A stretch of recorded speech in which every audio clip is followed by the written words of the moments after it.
Ava stood motionless in the expansive foyer of the mansion, a fortress constructed of rare stone and polished glass, filled with objects of obscene value, yet utterly devoid of human warmth. A fine tremor ran through her hands, betraying the core of ice forming in her stomach, despite the iron grip she usually held on her composure. Opposite her, bathed in the cold light filtering through the tall windows, stood her father, Charles Morgan. He was an emperor in the financial world, a figure who commanded fear and respect in equal measure.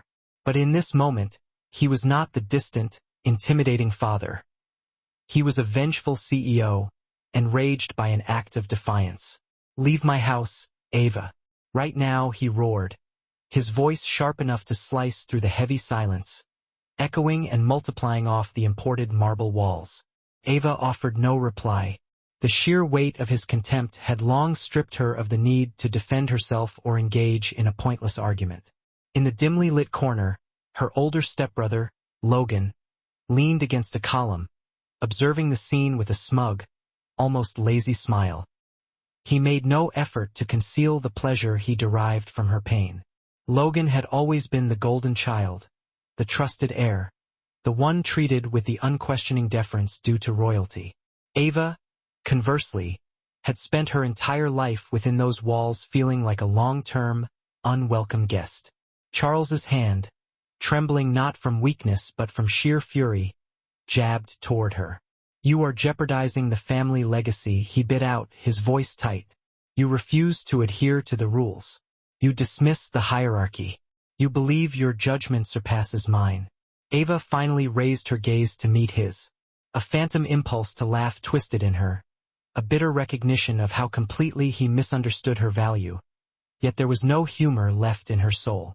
She was the one who had spent years buried beneath layers of corporate incompetence, patiently untangling and reconstructing the company's broken systems. She was the architect of the revolutionary logistics optimization program, the very core technology that was hours away from securing a colossal $900 million international contract. She was the singular reason the crumbling edifice of Morgan Logistics had any future hope at all. But Charles saw none of it. He never had. She offered neither protest nor explanation.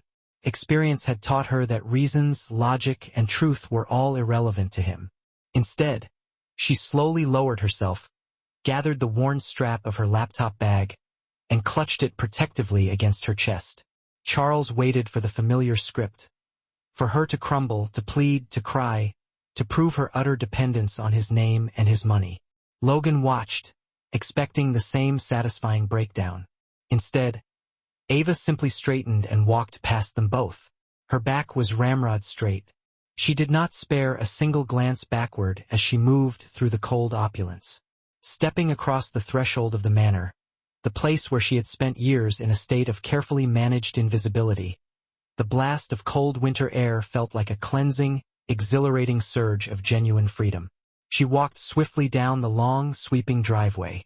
Once the formidable wrought iron gates were in sight, she opened her phone and composed a single, devastating message addressed to the executive liaison of the partner corporation that was eagerly awaiting the final deal confirmation.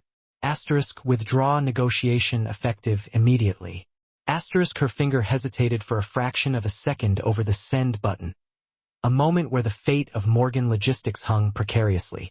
Then, she pressed it. The message was concise, understated, and carried enough explosive force to send seismic waves through the entire business sector. It was the surgical blow that would cripple her father's empire and bring Morgan Logistics to its knees. And Charles Morgan, blinded by his own towering ego, remained utterly oblivious to the quiet apocalypse she had just initiated. Ava had grown up as the inconvenient daughter Charles never truly desired. She was the child of his first wife, a gentle, kind woman who provided Ava with her only source of unconditional love. But when Ava was 14, her mother passed away unexpectedly, plunging Ava's world into chaos and accelerating Charles's coldness. Only months later, Charles married again, selecting a woman who arrived with a son in tow, Logan. From the first day, Charles treated Logan as the ideal son he had always envisioned, outwardly strong, naturally confident, and perfectly suited to be the visible heir. Ava, by sharp contrast, became a ghost in her own lavish home. Despite the mansion's enormous scale, she never felt a true sense of belonging. The grand halls remained silent around her, and the inhabitants treated her with the careful distance afforded to a houseguest who had overstayed her welcome. She was routinely excluded from private family gatherings, told she was too intense or too emotional, and consistently pressured to achieve flawless perfection in every endeavor. Ava's survival mechanism became brutal self-discipline. She walled off her emotions and poured every ounce of her prodigious energy into academics and work. Over the ensuing years, she transformed into a singularly brilliant software engineer, mastering logistics systems with a depth of understanding unmatched by anyone in the Morgan family company. When the essential technology division of Morgan Logistics began to fail under mismanagement, Ava quietly stepped into the breach, fixing endemic problems and completely rebuilding the entire department from the ground up. She created proprietary new systems, solved complex issues that had baffled high-paid consultants, and slowly, secretly, became the single most crucial intellectual asset the company possessed. Yet, almost no one in the executive suite ever acknowledged her contributions. Logan, who possessed minimal actual skill, continued to be handed prestigious leadership titles. He attended the high-profile meetings, signed the lucrative contracts, and soaked up the praise that belonged unequivocally to her. The dedicated staff knew Ava was the quiet powerhouse behind the success, but their terror of Charles's wrath kept them silent. In the present day, Ava's life was an exhausting grind.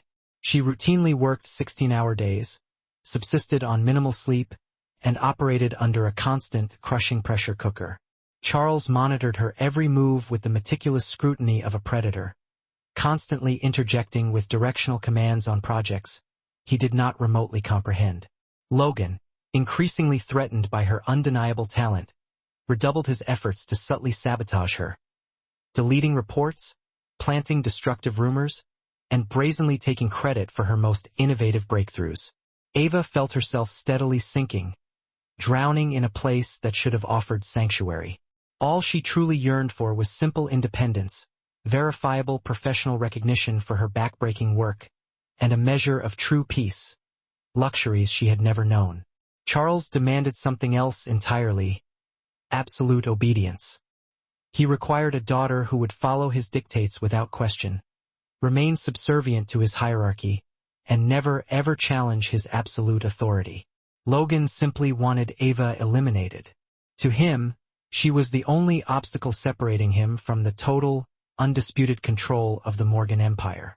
Into this pressure cooker of tension, the monumental opportunity materialized. The $900 million international logistics contract that promised to redefine their future.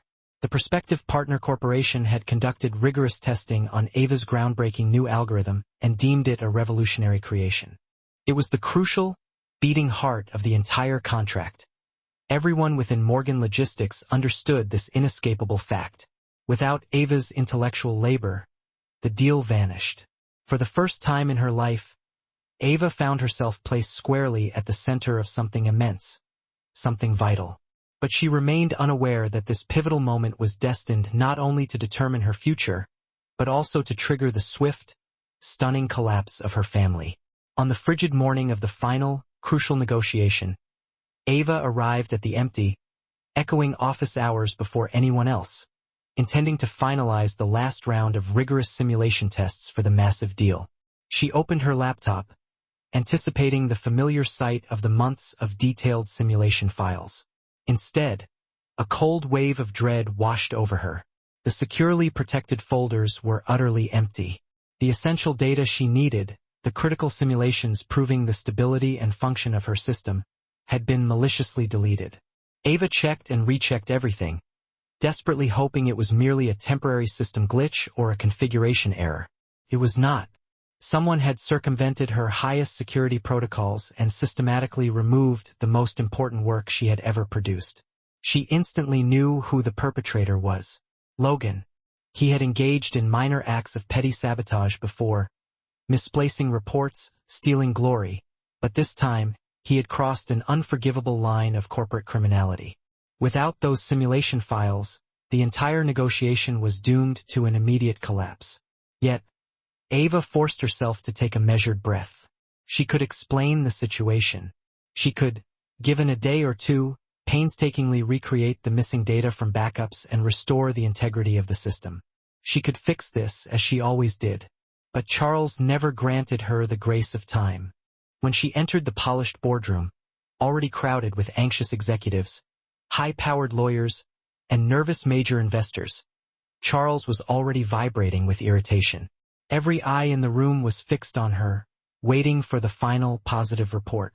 "Show us the final simulations," he demanded, his tone clipped and impatient.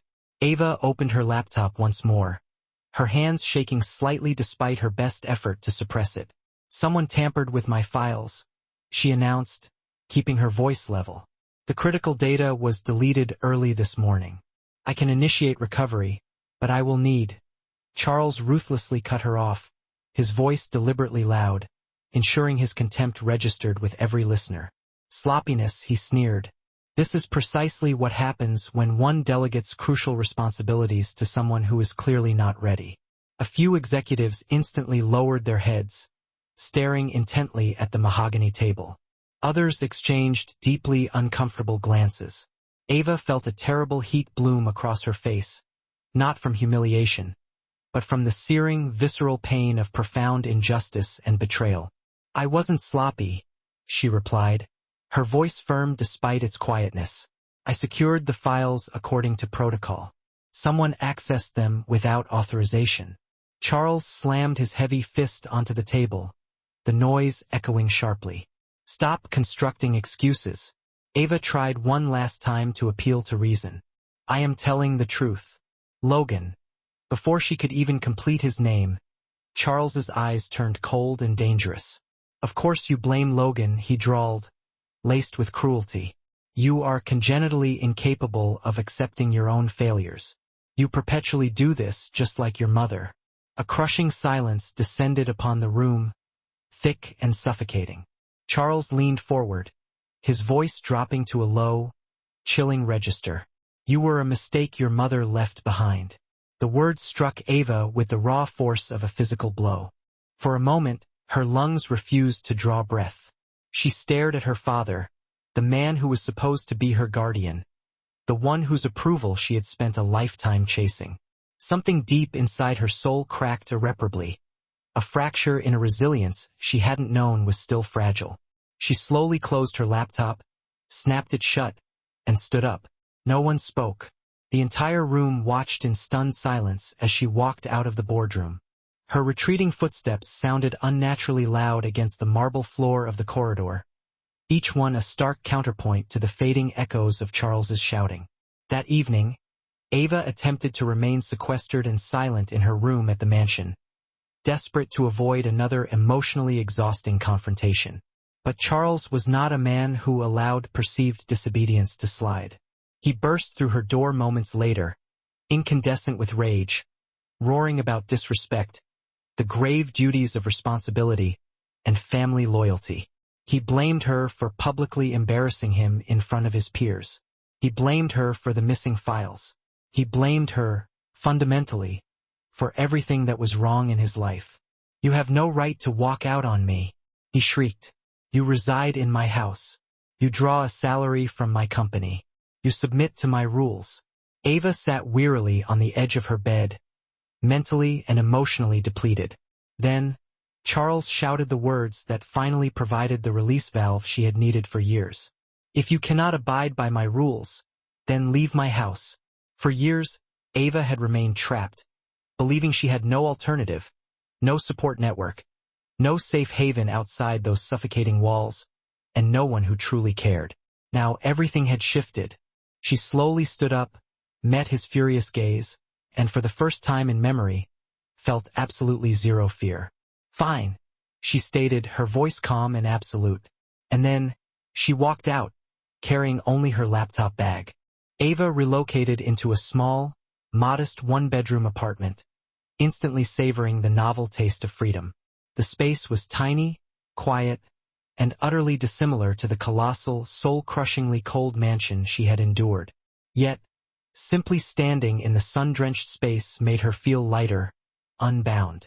She placed her laptop onto a simple wooden table, settled on the worn floor with a mug of cheap tea, and for the first time in perhaps 2 decades, she could breathe without the heavy, oppressive expectation of judgment.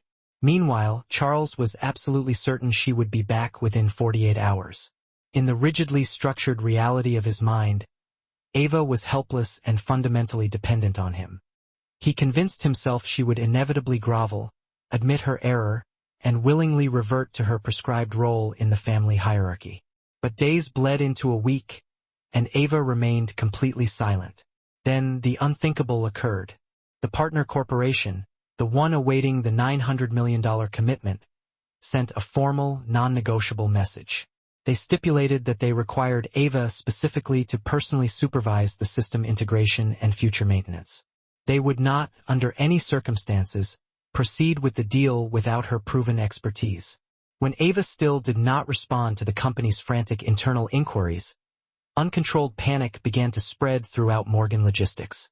Executives started whispering fearfully in the corridors. Investors initiated a torrent of aggressive, non-stop calls.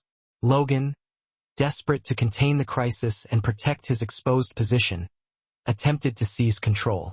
He swaggered into high-level meetings, bluffing that he intimately understood the algorithm. He clicked through Ava's complex code files, pages of symbols he couldn't actually read, and offered vague, meaningless assurances. Everyone quickly realized his terrifying lack of knowledge. The partner corporation became dangerously suspicious, and the investors became explosively angry. "Where is Ava?" they bellowed. Logan stuttered, avoided direct eye contact, and failed completely to quell the rising alarm. Pressure mounted on Charles from every direction. His meticulously constructed empire was visibly shaking, and for the first time in many years, he was paralyzed, unsure of how to proceed. So, he attempted the only tactic he fully understood: manipulation and emotional coercion. First, he sent a soft, paternal text message. "Come home. Let's talk." Ava did not reply. Then came a firmer demand. "You owe your family basic respect." Still silence. Finally, a harsher, more authoritarian message. "Family hierarchy exists for a reason. Logan is the heir. Accept your place." Ava read each message with cold detachment, then calmly blocked his number permanently. Every old, deep-seated fear tried to rear its head. The feeling that she was isolated, that she wasn't strong enough on her own, that she held no power without the Morgan name as a shield. But she forcefully reminded herself of the irrefutable truth. She had built the entire complex algorithm. She had single-handedly rebuilt the tech division. She had saved the company more times than anyone could count. The power had never resided with them. It had always resided within her. Back at the mansion, Charles continued his slow, agonizing slide into loss of control. Board meetings dissolved into screaming matches. Investor confidence plummeted to zero. The partner corporation formally threatened to walk away entirely. Then, during a frantic private strategy meeting, Charles's legal advisor delivered a piece of information he was utterly unprepared for. "Sir, Ava owns the intellectual property for the algorithm." Charles's face drained of color, turning a sickly gray. "What do you mean she owns it?" he snapped, rising halfway out of his chair. The advisor explained, maintaining a forced, professional calm. "There is a little notice clause in her original employment contract, sir, one you approved without carefully reading, that explicitly states any system she independently creates and develops remains her property, not the company's.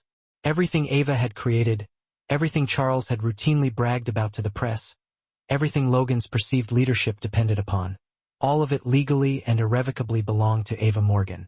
Charles felt blindsided, utterly betrayed, and terrifyingly powerless. For the first time in his life, his absolute control was not just slipping. It was gone, and he was incapable of stopping the hemorrhage. The devastating realization hit him with full force. Ava did not need him at all. She never had. And Ava, sitting comfortably in her small apartment, bathed in the tranquil, golden light streaming through the window, finally understood an important, liberating truth. She was stronger than she had ever allowed herself to believe. Stronger than her father. Stronger than the fear that had been her constant companion for 20 years. For the very first time, she was charting her own course, and there was simply no going back to the toxicity. Charles Morgan violently thrust open the door to Ava's modest apartment, two stiff-backed corporate lawyers trailing nervously behind him. He started shouting before the door had even fully settled back into its frame. His face was blotchy and dark crimson with uncontrolled rage, and his voice was so loud it seemed to physically compress the air in the tiny space. "How dare you commit this sabotage against me?" he roared. "Do you imagine you can steal from my company and simply walk away without consequence?" The lawyers stood rigidly behind him, clutching thick folders of documentation, but even they looked profoundly uneasy and apologetic. Ava, however, remained unervingly calm. She stood completely still in the middle of her simple living room and looked directly into the churning vortex of her father's eyes. This time her hands did not shake. She did not avert her gaze. She was no longer the frightened, desperate daughter he had so effortlessly controlled. "You can't frighten me anymore," she said softly, her voice carrying absolute conviction. Charles stepped aggressively closer, his finger trembling as he pointed it at her face. "You have destroyed everything. Investors are retreating. The deal is dead. You will fix this situation right now." Ava sighed, a profound weariness settling over her. "I destroyed nothing. Logan criminally tampered with my files. You publicly humiliated me. You have screamed at me for years. You were the one who pushed me out the door. This catastrophic result is solely the consequence of your own actions." The room plunged into a momentary, shocking silence. Then, the accumulated pain of a lifetime finally began to rise, unstoppable, to the surface. Ava's voice cracked, not from weakness, but from the immense relief of finally speaking the truth. "Do you have any idea what it felt like growing up in your house? Constantly being measured against Logan. Always being told I needed to be perfect. Always being the scapegoat for everything that went wrong?" Charles stiffened, visibly recoiling, but she continued her unwavering torrent. "You ignored me for years. You treated me like I was a piece of furniture that didn't belong. You only spoke to me when you demanded something. You punished me for having feelings. You made me feel like I was a permanent burden, a deep, regrettable mistake." Charles quickly looked away, his jaw rigid. "You're overreacting," he muttered dismissively. "No," Ava asserted firmly, taking a measured step closer to him. "I am simply articulating the truth. You never cared about my technical work. You never cared about me as a person. You only cared about maintaining absolute control. All those nights I stayed up fixing the company's structural problems, you couldn't even manage a simple thank you. You handed Logan everything he wanted, even though he never earned one thing." Charles finally broke, snapping under the pressure. "Logan is the heir. He was always designated to take over. You were never." He abruptly stopped himself, but Ava already understood the words he had suppressed for years. "Go on," she whispered, pushing him gently toward the final cruelty. "Say it." Charles closed his eyes for a tense moment, gathering his remaining resolve. Then he spoke the unadorned truth he had successfully hidden for decades. "I never planned to allow you to have any meaningful stake in the company." Ava felt the final, excruciating piece of her history click into place.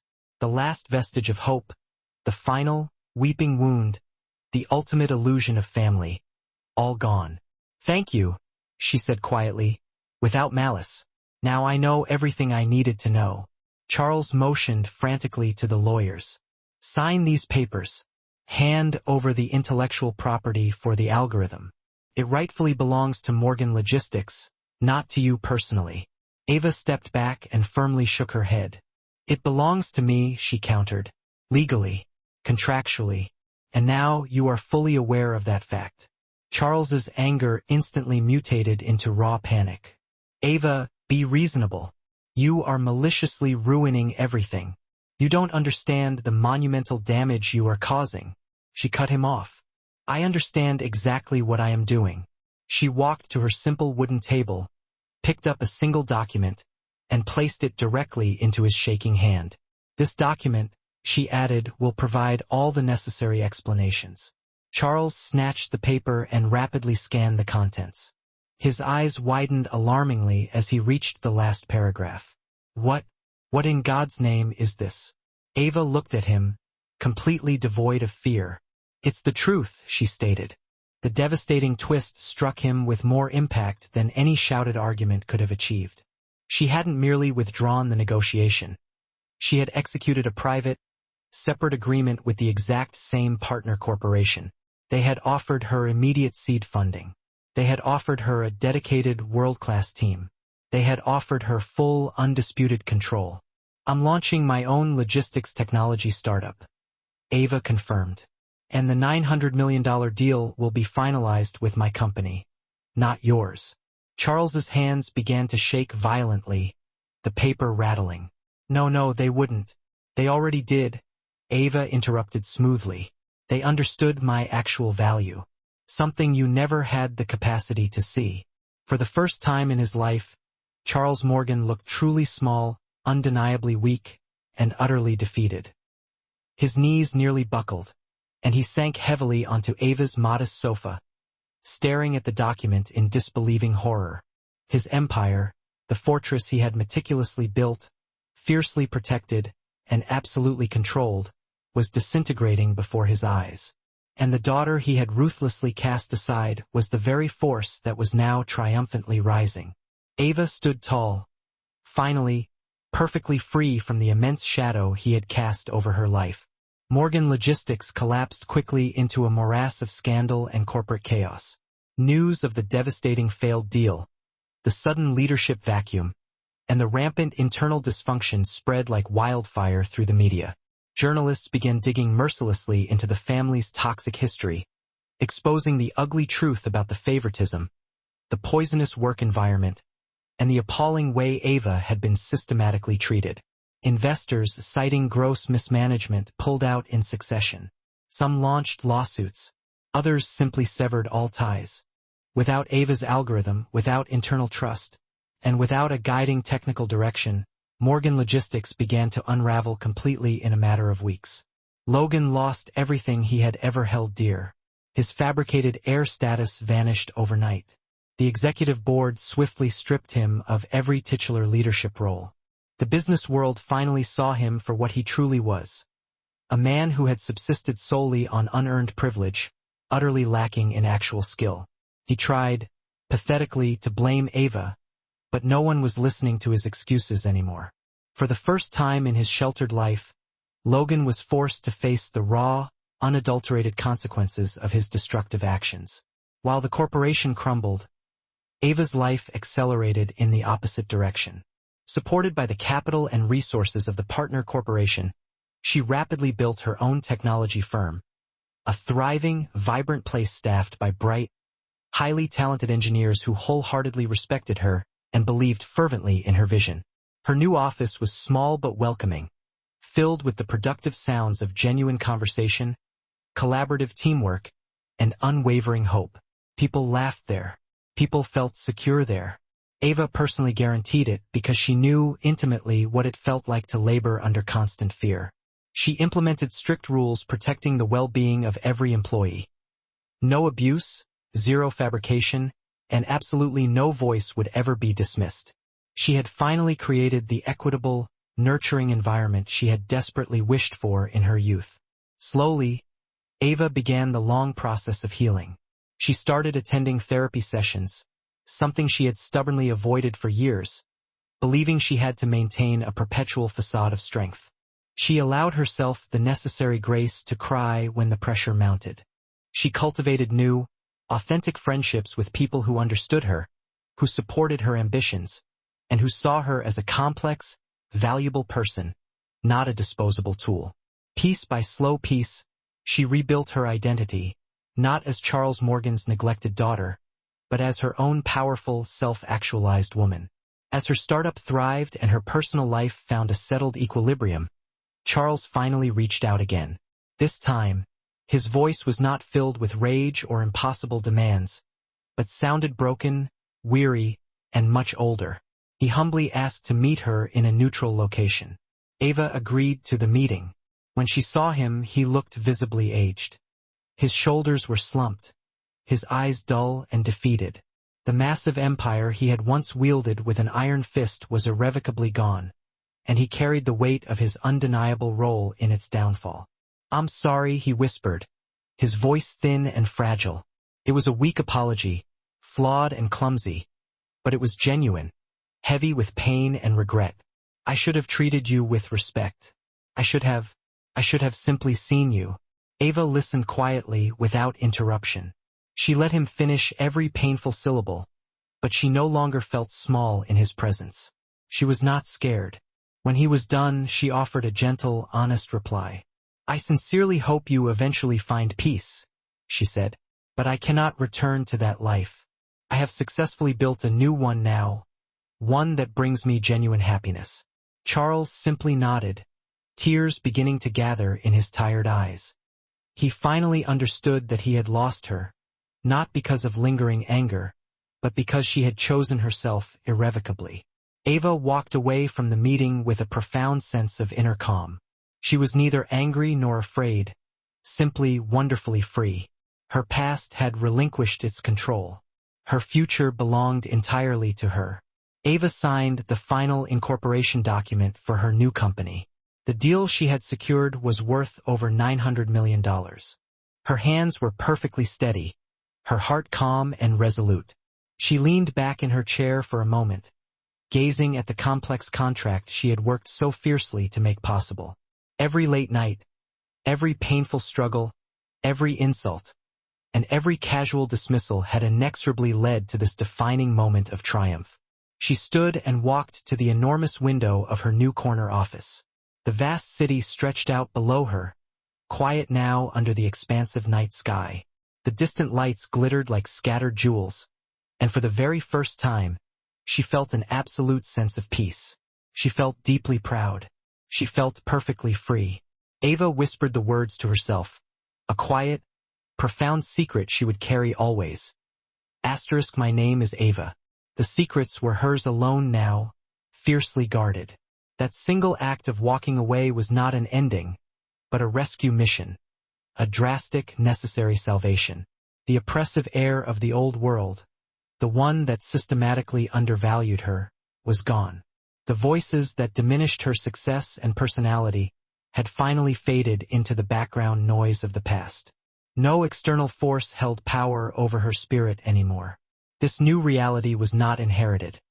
It was meticulously constructed brick by laborious brick, by her own determination, intelligence, and relentless courage. The heavy baggage of her youth, the explosive atmosphere caused by her father's unpredictable anger, the poisonous shade cast by her stepbrother's petty jealousy, the long, isolating years she spent feeling utterly invisible. All of it now lay in the dust miles behind her. Their judgment held zero currency. Their tepid, conditional praise was completely irrelevant. The only currency that mattered was her inherent, self-generated strength and the crystalline clarity of her future vision. Ava exhaled slowly, a long, deep, cleansing breath, and a soft, knowing smile touched her lips. She understood that challenges were intrinsic to life. The road ahead was far from smooth, but the nature of these obstacles had fundamentally changed. She was no longer fighting for her identity. She was fighting for expansion. She met these difficulties as the woman she was today, integrated, fiercely confident, and utterly in command of her destiny. The high-rise office hummed with a muted silence, and below, the vast city seemed to settle into a peaceful, supportive calm. She felt an overwhelming sense of finality and profound peace. She was not merely existing in the periphery of another person's narrative. She was the indisputable, luminous center of her own universe. With a renewed surge of energy, she turned deliberately toward her expansive desk. She was poised to steer her company toward its next monumental success, primed to leave an indelible, unique mark on her industry, and ready, finally, to inhabit a life designed entirely by her own will. The true conclusion of her story was not marked by residual bitterness or the hollow pursuit of revenge, but by unwavering dignity, quiet fortitude, and the glorious, hard-won feeling of essential completeness. Alright, besties. If you stuck around for Ava's journey until this very moment, thank you so much. Don't forget to smash that like button, leave a comment telling me your favorite part, and hit subscribe so you don't miss the next story.